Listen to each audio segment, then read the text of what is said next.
Olá pessoal, tudo bem? Meu nome é João Vinícius, coach financeiro, e no vídeo de hoje eu vou trazer uma forma simples para você poder ter um diagnóstico de como andam suas finanças ou como foi o seu desempenho financeiro dentro de um período.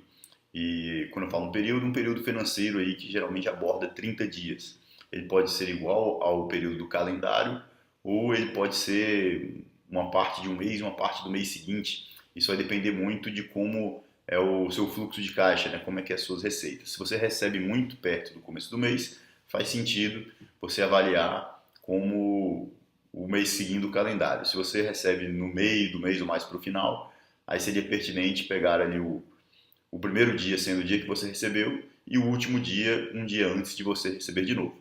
Mas a ideia desse vídeo, né, é basicamente uma forma simples de você gerar esse diagnóstico.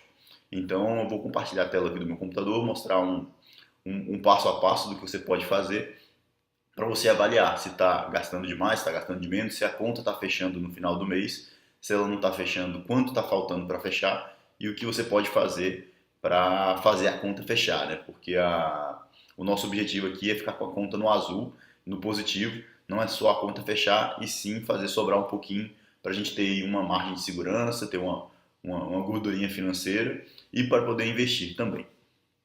Então, como fazer um diagnóstico financeiro simplificado? Simplificado por quê? Porque a gente não vai entrar a fundo em cada gasto, listar ali cada cafezinho, cada boleto pago.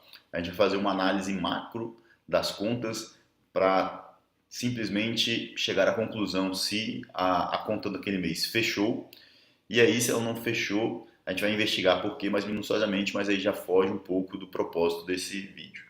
A ideia aqui é basicamente passar um passo a passo, onde com análise rápida de 10, 15 minutos, você possa chegar à conclusão se o seu desempenho financeiro está superavitário, ou seja, a conta está fechando, está sobrando um pouquinho, ou se ele está deficitário. Se você está em déficit, está faltando dinheiro aí, está tendo que complementar de outras fontes. Ok, então é um quadro aqui dividido em três partes, né? Vão ser divididos em três passos.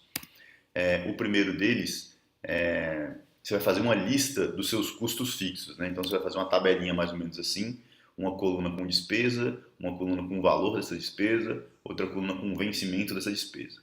E aqui por custo fixo, entenda aquela despesa, um custo que você tem todo mês, independente se o valor é fixo ou se o dia de vencimento é fixo. Mas se você tem todo mês, você já pode prever que você vai ter aquele gasto ao longo do mês, né? Então vão ter despesas que vai vencer sempre no mesmo dia e o valor vai tender a ser sempre o mesmo. Vão ter despesas que vão vencer no mesmo dia, mas o valor vai variar. E vai ter despesa que você sabe que vai ter, mas não sabe exatamente o dia nem quanto, né? Então, por exemplo, o aluguel. Você vai pagar o aluguel no dia 2. Estou colocando aqui fevereiro, que eu estou gravando esse vídeo no início de março de 2019. Então a gente está fazendo uma análise retroativa em relação a fevereiro, por exemplo. Então vamos supor que seu aluguel é R$ 1.500, você lista aqui o aluguel, 1.500, vencimento no dia 5 do 2. Aí você pega a energia e aí lá em fevereiro a conta de energia que você pagou deu R$ 50, por exemplo. E ela venceu no dia 10. E aqui já anote, por exemplo, o aluguel ele vai tender a ser sempre R$ 1.500, né? A não ser que tenha uma renovatória de contrato, tenha um reajuste pela inflação, e aí ele muda de patamar, mas aí vai ficar pelo menos 12 meses com o mesmo valor. A conta de energia, todo mês a tendência é que ela mude, né? Dificilmente você vai pagar o mesmo valor 2 meses seguidos, seria muita coincidência. Mas a única certeza que você tem é que vai pagar a conta de energia todo mês, ou pelo menos vai ter que pagar.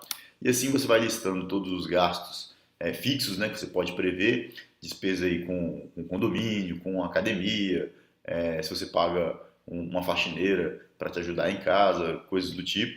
E aí você vai somar essa coluna do dinheiro aí, os valores das despesas. No exemplo que eu usei aqui, o total daria R$ 3.000. Guarda esse número aí.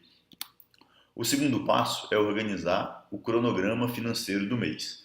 Então, o meu exemplo que eu estou dando aqui é de uma pessoa que recebe no começo do mês. Então, a gente vai seguir aí o cronograma igual ao calendário. Então, o período financeiro ele começa no primeiro dia, que vai ser aí o 1º de fevereiro, e acaba no último, no caso aí fevereiro desse ano, 28 do 2. Então, Você pega lá dia primeiro, você vai ter um saldo inicial. O que é esse saldo inicial? É quanto você tinha de dinheiro no começo de fevereiro. Essa informação você consegue ela na sua conta corrente, né, no extrato da conta corrente. Você vai lá e vê o saldo inicial, o saldo final do mês anterior. O seu extrato ele vai te dar essa informação. E aí você vai ter um valor X. Vamos supor que no dia quinto dia útil, né, no dia 5 você recebeu o salário, você vai somar esse salário com o saldo inicial. No dia 5, como no exemplo aqui, você vai pagar o aluguel, então você subtrai esse aluguel, e assim o mês vai rolando, né? Você vai abatendo aí todos os custos fixos, vai ter as outras despesas, se você tem alguma outra fonte de receita você considera aqui, e aí chega no dia 28/2 você tem um saldo final, e esse saldo final vai estar registrado no seu extrato também. E aí, dando o exemplo com números, vamos supor que no dia 1º/2 você foi lá no seu extrato, viu que você tinha R$ 50. E aí, no dia 5 você recebeu um salário, por exemplo, R$ 1.500. E aí pagou o aluguel, pagou os demais custos fixos. Eu coloquei aqui o aluguel para ficar didático, mas você já poderia tirar os 3.000 que você sabe que tem de custo fixo do salário, que vão te sobrar os 2.000, né? E aí você vai ter um monte de despesa lá, um monte de pagamento de cartão de crédito, boleto, conta, transferência, um monte de coisa que são essas interrogações aí que você pode somar o valor todo ou deixar para descobrir no final. E as demais receitas. No exemplo aqui é de uma pessoa, né, que só tem o salário como fonte de renda, não tem nenhuma outra receita. Se você recebesse uma devolução do dinheiro que você emprestou, algum estorno, alguma coisa, você poderia considerar nessa linha também. E aí no exemplo aqui você tem um saldo final de R$ 100.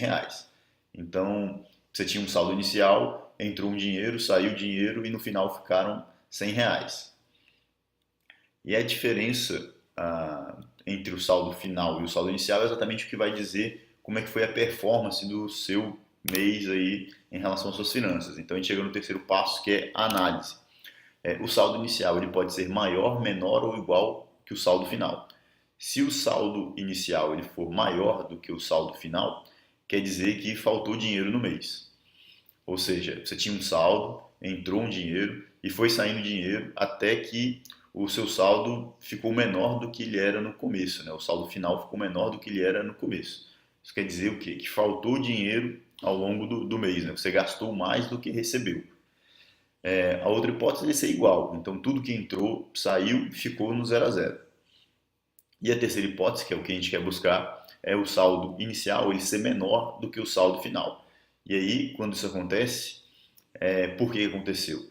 Porque você tinha um saldo inicial, entrou dinheiro, você fez todos os gastos aí, os custos fixos, as despesas que foram aparecendo, e no final o seu saldo era maior do que no começo, ou seja, sobrou dinheiro. De todo o dinheiro que entrou, nem tudo ele saiu. No exemplo que eu dei aí no passo 2, teve um superávit de R$ 50. Então esses R$ 50, a diferença entre os 100 do saldo final e os 50 do saldo inicial, é quanto sobrou do início do mês, né? Se você tinha 50 e entraram 5.000 e você pagou 3.000 só de custos fixos, então se o saldo final fosse R$ 50, as suas demais despesas, que está ali com a interrogaçãozinha, seriam R$ 2.000. Como sobrou R$ 50, né, já que o saldo final ele é maior que o saldo inicial em R$ 50, a gente pode deduzir que teve um gasto de R$ 1.950 ao longo desse mês. Então, se você está satisfeito com esses R$ 50 que sobraram, tá ok. Se não, se você quer que sobre mais, aí você vai ter que investigar nas suas demais despesas, né? O que pode ser cortado, o que pode ser evitado para que sobre mais dinheiro, né? E também reavaliar os seus custos fixos. Será que todo esse custo fixo ele é necessário mesmo? Tem alguma coisa que eu posso eliminar? Algum custo que eu posso cortar? Tem alguma coisa que eu posso negociar para ficar mais barato? É aí que a gente começa a investigar e faz uma análise mais profunda do orçamento para ver o que tem de margem.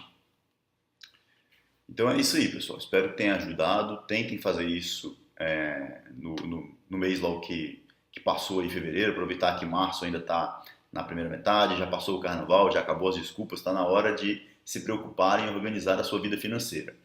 Se você achar que esse método foi válido, te ajudou, e você ainda ficar com a pulga atrás da orelha de como é que suas finanças estão, faz essa análise para janeiro também, vai retroagindo, vai voltando aí nos meses para investigar como é que está aí o seu histórico financeiro. e assim que março acabar, você já pode fazer essa análise para março também. E aí, a partir dessa análise simplificada, né, que ela dá só um norte aí no começo, você vai ampliando aí a sua análise, né? Ver o que de gasto fixo você pode cortar ou reduzir, renegociar, e nas suas demais despesas, o que pode ser reavaliado, o que pode ser cortado, o que pode ser otimizado. E aí até você chegar num patamar aí que você de superávit que você acha que é confortável, né? E aí é isso aí. Se ficar com alguma dúvida, alguma coisa, deixa aqui nos comentários. Vai me ajudando aí a deixar esse conteúdo cada vez melhor. Obrigado, até o próximo vídeo.